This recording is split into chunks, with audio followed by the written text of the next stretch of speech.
Kita boleh jumpa lagi ya, ada Kak Maria, ada Cecil, ada admin Kevas dan juga admin Ben Inkais.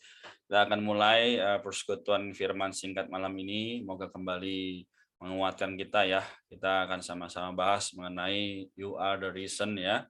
Yang diambil dari ayat Kejadian 1 ayat 26 ya, atau temanya. Kita akan mulai, kita akan doa, setelah itu kita akan sama-sama nyanyikan satu pujian.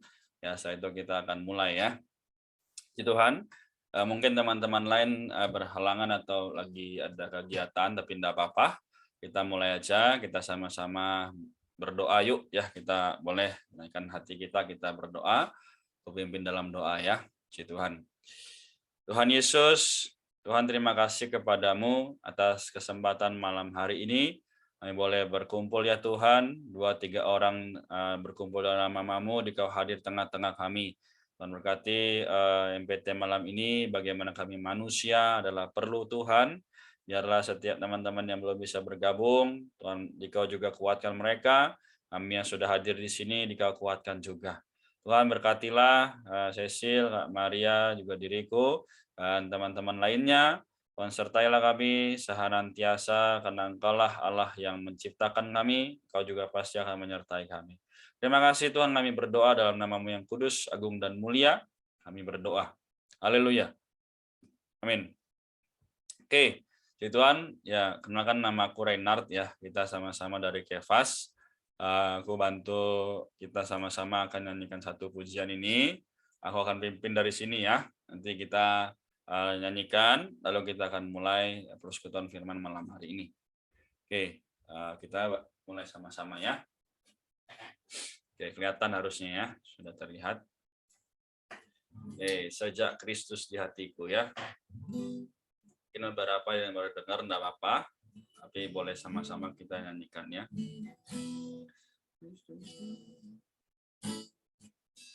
Betapa perubahan dalam hidupku sejak Kristus di hatiku. Sinar mulia menerangi jiwaku sejak Kristus di hatiku. Sejak Kristus di hatiku. Sejak Kristus di hatiku. Riang-riang bergolak melanda jiwaku. Sejak Kristus di hatiku. Dua, ikatan dosa tak lepas dariku. Sejak Kristus di hatiku. Hawa nafsuku pun terkekang dan terlum. Sejak Kristus di hatiku. Sejak Kristus di hatiku. Sejak Kristus di hatiku. Riang-riang bergolak melanda jiwaku. Sejak Kristus di hatiku. Semua mewah dunia luntur dan hambar. Sejak Kristus di hatiku. Rasa khawatir pun tak lagi terlintas. Sejak Kristus di hatiku. Sejak Kristus di hatiku. Sejak Kristus di hatiku. Riang-riang bergolak melanda jiwaku. Sejak Kristus di hatiku. Dulu berkelana kini telah balik. Sejak Kristus di hatiku. Perhentian yang manis puaskan hatiku. Sejak Kristus di hatiku. Sejak Kristus di hatiku. Sejak Kristus di hatiku. Riang-riang bergolak melanda jiwaku. Sejak Kristus di hatiku. Yang lalu tatap mata lagi terulang.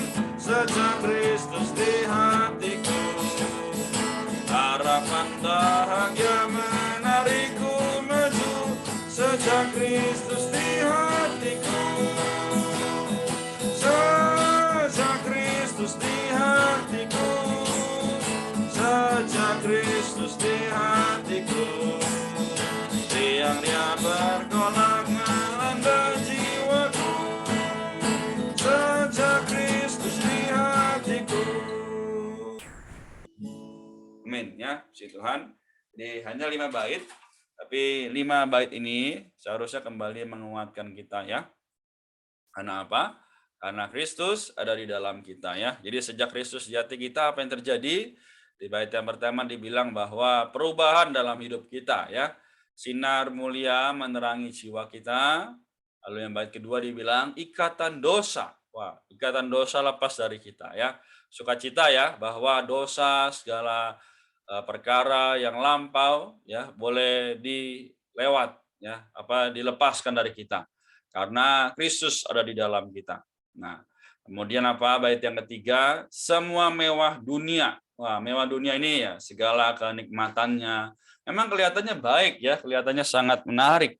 Tapi kan kita tahu bahwa ketika di dalam satu ayat ya di kitab Matius pasal 4 ya, di situ bagaimana Tuhan juga dicobai oleh iblis, disuruh sembah dia supaya seluruh dunia diberikan kepadanya. Nah, berarti dunia hari ini adalah milik iblis, nah, maka kita tidak boleh betul-betul berkecimpung di dalamnya, meskipun kita hidup di dalamnya, tapi apa? Kita harus tetap sandar dan berpegang pada Tuhan, ya. Nah, lalu apa? Rasa khawatir tidak lagi terlintas, benar nggak? Ya, terkadang masih ada rasa khawatir ya. Ya, sehingga itulah menjadikan kita alasan kenapa hari ini masih ada yang galau ya, hari ini masih ada yang kurang senang ya, kurang bahagia. Kenapa? Karena Kristus belum ada di dalamnya.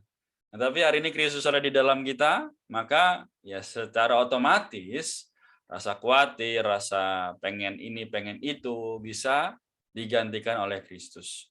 Lalu apa? Di bait 4 dibilang dulu kita berkelana. Kelana kemana sih? Berkelana di dalam ya diri sendiri mungkin, dalam keinginan-keinginan daging ya. Tapi sejak Kristus di hati kita, apa? Kita mendapatkan perhentian yang manis ya. Jadi Maria, Cecil ya juga para admin ya, juga aku sendiri kita sama-sama belajar bahwa Tuhan ketika ada di dalam kita tidak lagi ada yang bisa menggantikan dia. Amin ya. Lalu di bait yang kelima tadi kita nyanyikan, yang lalu telah tamat ya, manusia lama kita ya, mungkin yang suka marah-marah, yang suka emosi ya, pasti itu bisa diselesaikan ya, sehingga apa? Harapan bahagia ya yang adalah Kristus menarik kita maju. Amin. Puji Tuhan ya, moga pujian ini kembali menyegarkan kita ya. Kita akan sama-sama masuk ke dalam firman pada malam hari ini. Oke, jadi moga Tuhan kembali menguatkan kita ya. Oke. Aku izin share ya dari bagaimana firman yang akan dibagikan. Oke, jadi hari ini kita akan sama-sama bahas yang mengenai you are the reason. Reason apa? Kamu adalah alasannya ya. Kamu adalah yang dituju ya. Untuk apa sih? Alasan apa gitu ya. Nah, sekarang kita baca Kejadian 1 ayat 26 yang bisa open mic sama-sama silahkan. Berfirmanlah Allah, baiklah kita menjadikan manusia menurut gambar dan rupa kita, supaya mereka berkuasa atas ikan-ikan di laut dan burung-burung di udara, dan atas ternak dan atas seluruh bumi, dan atas segala binatang melata yang merayap di bumi. Oke, sebelumnya suaraku masuk nggak nih? Halo? Masuk ya harusnya ya. Oke, sekali lagi kita baca lagi yang nggak bisa open mic nggak apa-apa. Kejadian 126. Berfirmanlah Allah, ya, baiklah kita menjadikan manusia menurut gambar dan rupa kita. Nah, ini satu fakta yang sangat menarik juga sangat baik ya, yaitu apa? Menurut gambar dan rupanya Allah. Nah, kitanya di sini huruf besar ya. Jadi supaya apa? Supaya kita sebagai manusia berkuasa atas ikan-ikan di laut, dan burung-burung di udara, dan atas ternak dan atas seluruh bumi, atas segala binatang melata yang merayap di bumi. Nah, ya. Jadi moga firman malam ini kembali mengingatkan kita. Wah, ternyata kita adalah orang-orang yang diciptakan seturut dengan gambar dan rupanya Kristus. Nah, itulah kenapa tadi sejak Kristus di hati kita, kita sukacita, kita bisa meninggalkan manusia lama. Oke. Jadi demikian ya, moga kembali menjamah menguatkan. You are the reason. Ya, kita adalah alasannya. Kenapa hari ini bisa ada di dalam dunia ini, karena Kristus juga telah menciptakan kita, menebus kita dari dosa bahkan, supaya boleh menjadi berkat bagi teman-teman di sekitar, bagi lingkungan. Si Tuhan. Baik, lanjutkan ya. Oke. Jadi pertama, apa itu sumber? Ya, sumber atau alasan ya. Jadi you are the reason, ya kita adalah sumber, kita adalah alasan dari apa? Nah, sekarang kita lihat lagi dari KBBI ya, harusnya kelihatan ya. Sumber itu apa sih? Tempat keluar ya atau asal usul. Nah, lalu apa? Juga sebagai daya ya, faktor produksi. Nah, lalu apa lagi? Ini ya yang sangat baik ya. Bagaimana kita sebagai segala sesuatu ya, baik yang berwujud maupun yang tidak berwujud yang digunakan untuk mencapai hasil ya, peralatan, persediaan, waktu, tenaga. Nah ini ya, jadi teman-teman sekalian malam ini sungguh bersyukur ya bahwa kita sama-sama boleh dikuatkan ya, boleh diterangi melalui firman ini ya. Jadi moga malam ini juga kita sama-sama bisa mendapatkan apa yang mau Tuhan sampaikan. Oke, si Tuhan ya. Baik, kita sama-sama lanjutkan. Nah, mengapa kita sering khawatir ya, cemas, bahkan apa dan lainnya, yang mungkin juga galau ya, juga insecure ya. Kenapa sih? Ternyata kita seringkali salah paham. Salah paham terhadap apa? Ya nanti kita akan lanjutkan ya. Tapi yang pertama yang penting adalah dalam 1 Petrus 5 ayat 7 dikatakan bahwa serahkanlah, ya kita baca sama-sama, serahkanlah segala kekhawatiranmu kepadanya, sebab ia yang memelihara kamu. Nah, jadi mengapa kita sering ada sumber, waduh, aku ini kayaknya nggak bisa deh. Temanku kok bisa, aku nggak bisa. Udah mulai salah paham gitu. Aduh Tuhan, kenapa ya? Kayaknya Engkau berikan kepadaku ini selalu yang seperti ini gitu ya. Nah, bahkan sampai sekarang pun ya, tahun 2022, temanku mungkin udah ada yang sana ke sini, tapi aku ikut Tuhan kok malah segini-gini aja. Nah, teman-teman jangan salah. Kita perlu menyerahkan ya, segala sesuatu yang kita khawatirkan, segala sesuatu daripada diri kita, karena ialah yang memelihara kita. Ya, ia memelihara Maria, ia memelihara Cecil, ya memelihara aku juga. Nah, jadi malam ini ya dari manapun kita, apapun latar belakang kita, kalau kita serahkan pada Tuhan maka ia akan memelihara kita. Tapi kalau kita nggak serahkan, bagaimana Tuhan bisa memelihara ya nggak? Si Tuhan. Baik kita lanjutkan. Amin. Nah, kita juga tahu bahwa ketika Tuhan berbuat baik, ya kita bisa aja, Tuhan, kok Engkau aturkan demikian? Kayaknya harusnya nggak gini deh. Kayaknya harusnya seperti itu. Nah, ini mulai kita yang atur. Ada satu perkara yang sangat tidak disenangi oleh manusia di dunia ya, adalah disalahpahami. Ya, orang jelas bermaksud baik namun disangka berbuat jahat. Ya, jelas melakukan dengan kasih namun disangka berniat buruk. Nah, ini kan kita semua nggak senang kan ya? Kita dianggap salah paham, kita dianggap juga nggak layak gitu ya. Nah, tapi apa di dalam 2 Korintus 6 ayat 1 dan 2 ya, kita boleh juga baca. Sebagai teman-teman sekerja, kami menasihatkan kamu supaya kamu jangan membuat menjadi sia-sia kasih karunia Allah yang telah kamu terima.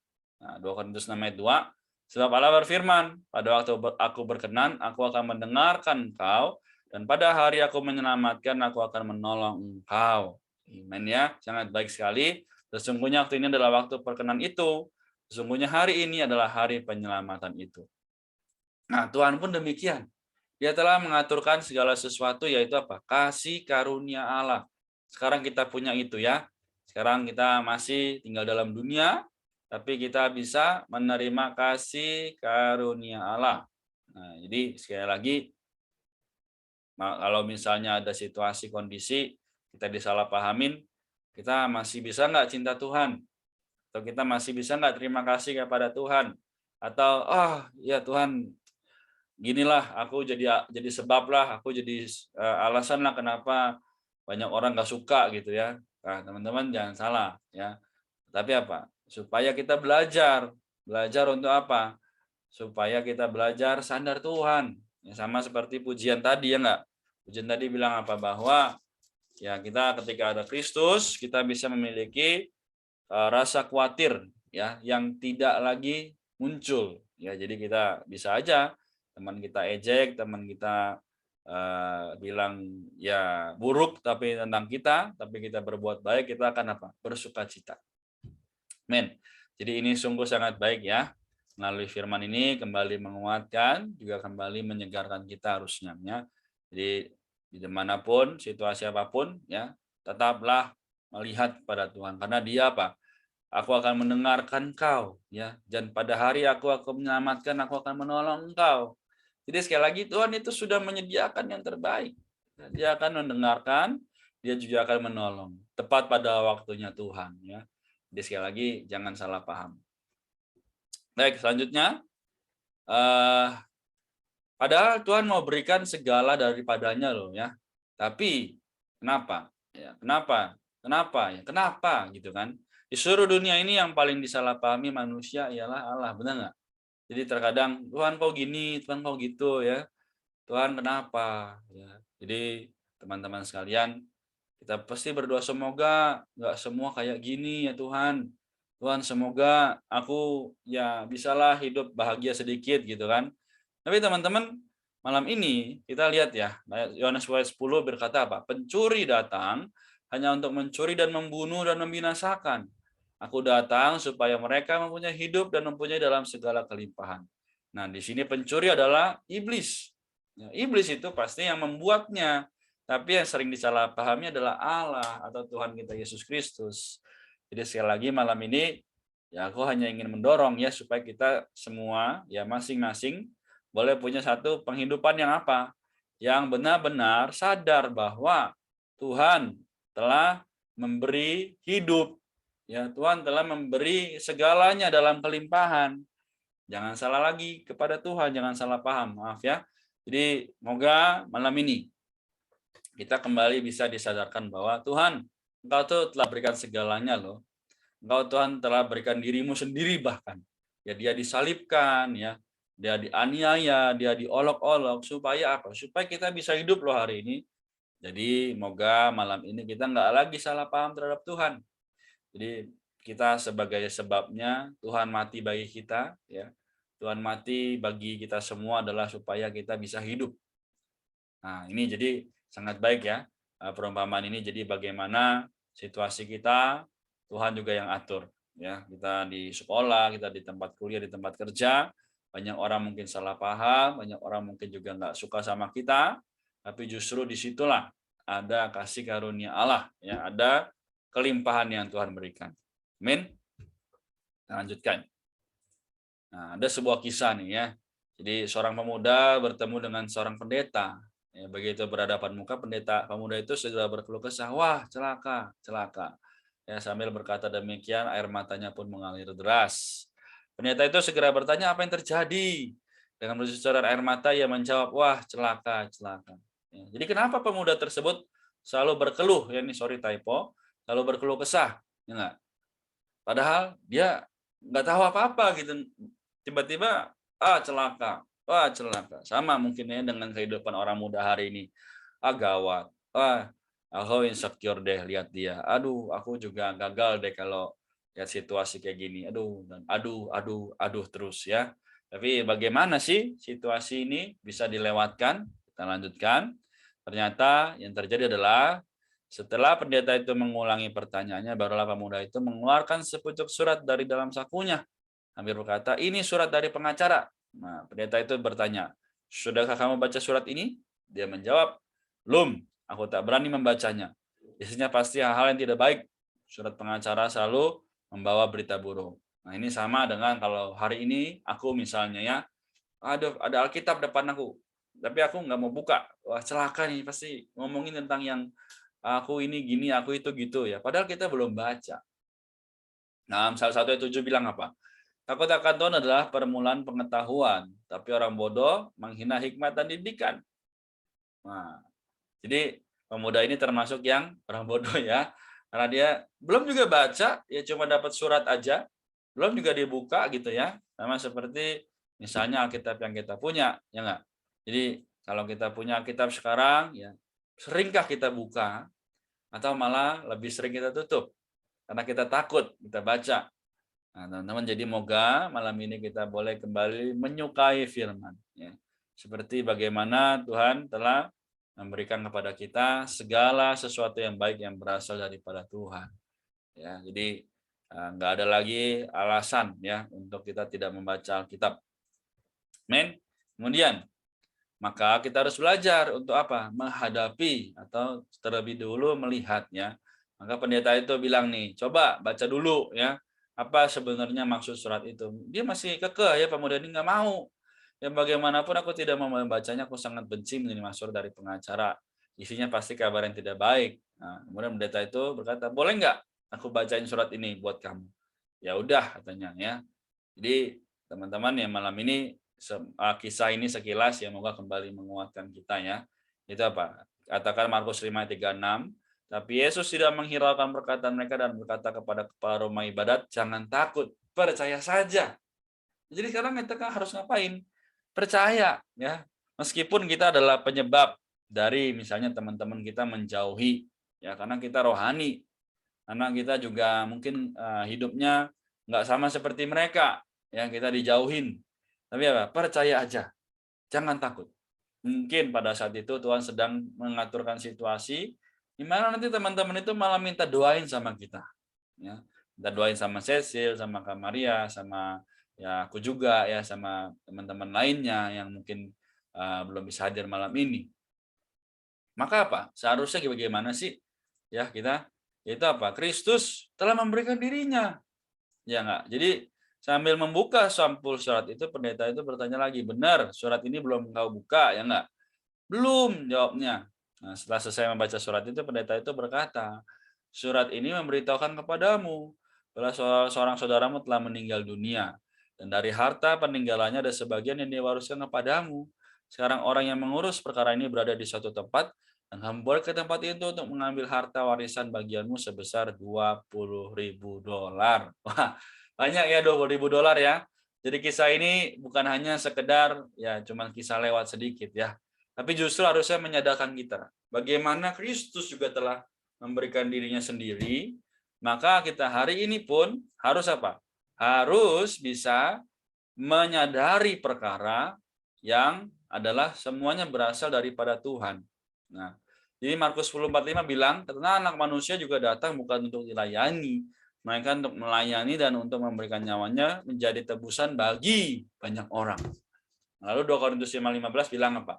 Dan Kristus telah mati untuk semua orang supaya mereka yang hidup tidak lagi hidup untuk dirinya sendiri, tapi untuk Dia yang telah mati dan telah dibangkitkan untuk mereka. Jadi Tuhan telah mati bagi kita ya. Tuhan telah mau menyerahkan dirinya supaya kita semua ya baik yang kita sudah diselamatkan ya maupun belum diselamatkan, kita telah diberikan apa? Diri Tuhan ya. Dia telah memberikan nyawanya menjadi tebusan bagi banyak orang. Tapi siapa yang hari ini hidupnya sudah demikian? Ya, siapa yang hari ini hidupnya sudah sesuai dengan apa yang Tuhan mau? Ya, mungkin nggak banyak, tapi yang nggak banyak ini, marilah kita sama-sama terus berjuang, ya, terus maju supaya diri kita boleh memuaskan hati Allah, ya enggak? Ya juga kita bisa tidak lagi menjadi salah paham, tapi kita menjadi alasan, ya. We are the reason that why everyone is rejoice. Ya, kita menjadi alasan kenapa banyak orang tuh bisa sukacita. Anak Kristus di dalam kita, karena mereka juga melihat kita, yaitu apa? Hidup karena ada kelimpahan kasih Kristus. Amin ya. Puji Tuhan. Oke, kita lanjutkan. Jadi, mengapa kita harus ya tidak kita belajar setia nih. Pertanyaannya mengapa kita tidak belajar setia datang padanya, ya enggak? Jadi kita perlu tahu bahwa sikap kita terhadap Allah sama seperti sikap pemuda itu. Begitu kita mendengar kata Allah, hati kita segera merasa tidak senang dan merasa kurang enak. Ya, jadi ini kembali menjadi perenungan kita masing-masing ya. Seolah-olah hubungan dengan Allah itu adalah perkara yang tidak menyenangkan dan seolah-olah Allah selalu mempunyai maksud tidak baik terhadap manusia. Nah ini salah besar ya. Jadi kita harus tahu bahwa Allah sangat mengasihi kita. walaupun kadang pengaturannya kita belum paham hari ini. Kita harus tetap percaya bahwa Allah mengasihi kita, dan apa yang diatur selalu mendatangkan kebaikan bagi kita. Jadi Roma 8:28 bilang apa? Segala sesuatu bekerja untuk mendatangkan kebaikan bagi mereka yang mengasihi Dia. Nah, jadi segala sesuatu ya, baik itu yang baik, baik yang buruk, ya Tuhan sedang aturkan, Tuhan sedang mendewasakan kita. Hari ini dimanapun kita berada, ya misalnya Tuhan kayaknya karena pandemi aku jadi nggak bisa ketemu temen deh, ya Tuhan karena pandemi aku jadi susah deh sekolah, kerja, kuliah. Sebenarnya Tuhan sedang mengaturkan ini mungkin ya supaya kita boleh lebih dewasa, kita boleh lebih sadar Dia, lebih banyak berdoa. Karena kan Tuhan rindu juga kita bicara padanya ya nggak? Amin. Jadi moga pertemuan malam ini secara singkat juga kembali menguatkan kita. Kemudian yang terakhir ya, ada beberapa kutipan yang sangat baik juga ya. The Christian does not think God will love us because we are good ya, but that God will make us good because He loves us ya. Artinya apa?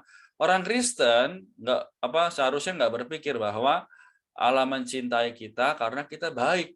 Tapi apa? Karena Allah akan menjadikan kita baik karena Dia mencintai kita. Ngerti ya? Jadi biar kita buruk pun, biar kita nggak baik, tapi Allah tetap mencintai kita. Karena Allah mencintai kita, maka kita menjadi baik di hadapan Tuhan dan di hadapan manusia. Nah, jadi apalagi katakan, your life as Christian should make non-believers question their disbelief in God. Jadi sekali lagi, hidup kita sebagai orang Kristen hari ini seharusnya apa? Membuat orang-orang yang belum percaya Tuhan bertanya, mengapa mereka bisa nggak percaya sama seperti kita yang percaya ini? Nah, kalau kita percaya, kita sukacita sehari demi sehari, pasti dikuatkan ya. Entah lewat Line, entah lewat WhatsApp, entah lewat Instagram. Kok bisa ya orang Kristen bertahan demikian? Kok bisa ya orang Kristen sukacita meskipun situasi buruk? Nah, jadi teman-teman sekalian, moga malam ini Yohanes 3:16 berkata, karena begitu besar, ya kita baca sama-sama, karena begitu besar kasih Allah ke dunia ini, sehingga Ia telah mengaruniakan anaknya yang tunggal, supaya setiap orang yang percaya kepadanya tidak binasa, melainkan beroleh hidup yang kekal. Ya, that's good ya. Allah begitu mengasihi kita. Ya, dunia bukan berarti bola dunia, tapi dunia adalah manusia ada di dalamnya. Ya, Cecil, ya, Kamaria, dan Kevas, Andin BIC, juga aku ya, dan teman-teman sekalian. Nanti rekaman ini akan aku share. Ya, moga kita semua juga kembali dibangunkan ya, sehingga bagaimanapun situasi. Mungkin ya kita dalam belakangan waktu ini merasa, aku ini nggak layak. Aku ini selalu salah paham sama Tuhan. Nggak ada hal yang bisa aku banggakan. Tapi teman-teman, malam ini marilah kita sama-sama kembali merenungkan betapa Tuhan mengasihi kita. Tiap pagi kita masih bisa bernafas. Ya, tiap hari bahkan kita masih bisa ya bertemu ya dengan keluarga, mungkin karena nggak bisa keluar-keluar. Tapi itu kasih karunia. Ya, juga keselamatan yang kita punya hari ini. Dia menyelamatkan kita dari dosa, dari keinginan-keinginan yang tidak seharusnya. Semoga teman-teman ya singkat ini kembali juga menegur kita kalau kita adalah kondisi yang jatuh. Ya, kita kembali bangkit, ya lihat kepada Tuhan, pandang kepada Yesus ya. Sama seperti pujian tadi ya, bilang bagaimana dulu kita berkelana, kini telah balik ya. Sehingga kita mendapatkan perhentian yang manis ya, teman-teman. Jadi semoga malam ini persekutuan singkat ini tidak lewat begitu saja, tapi menjadi satu berkat buat kita masing-masing. Oke, demikian ya persekutuan singkat malam ini. Kita akan tutup dalam doa ya. Kita akan sama-sama